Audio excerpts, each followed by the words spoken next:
Hello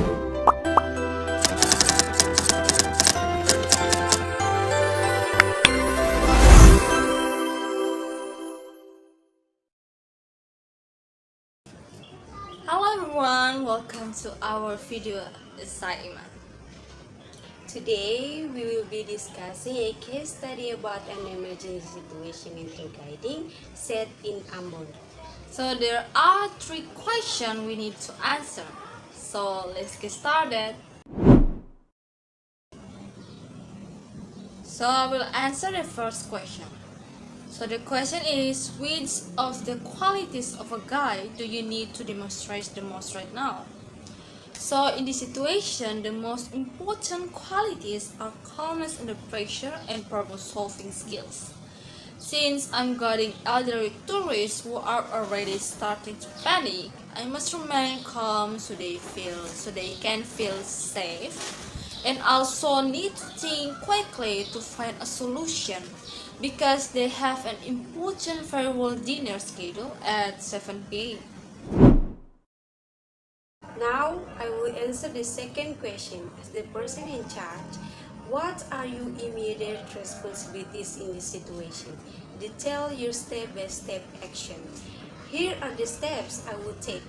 First, I ensure all tourists are safe and not exposed to the rain. I ask them to stay inside the van.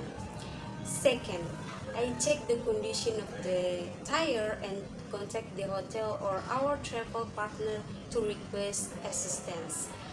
Third, since there are no large repair shops nearby, I look for alternative transportation such as renting a car from a local resident so that the tourists can still get to the hotel on time.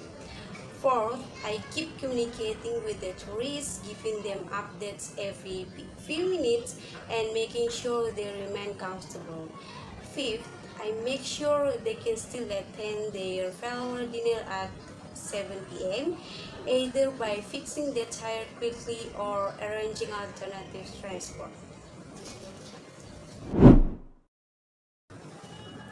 So for the third question is, how do you communicate the problem to the tourists without making them panic further?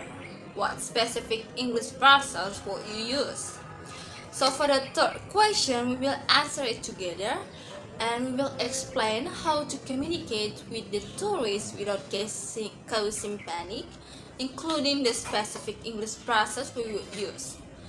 First, we will use a calm and unhurried tone of voice. We will start by saying, "Ladies and gentlemen, please stay calm. Everything is under control." So the second, we explain the situation using language that is not frightening. We call it a small issue or minor problem, not an emergency or a serious problem. The phrase we would use is, "We have a small issues with the van. One of the tires is flat. But this is very common here. I'm already working on the solution." The third, we give them reassurance and show that we have already taken action.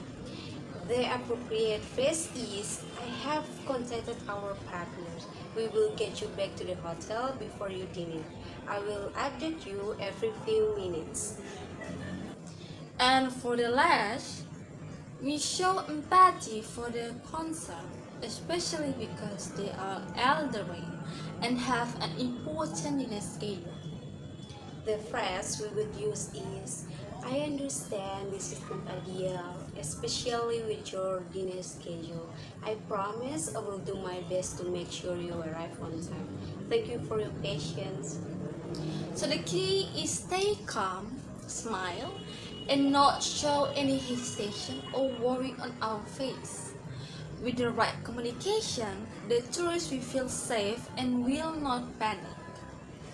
So those are our answer to the 3 questions. We hope this video is helpful for all of you. Remember to stay calm and professional in any situation. Thank you for watching and goodbye!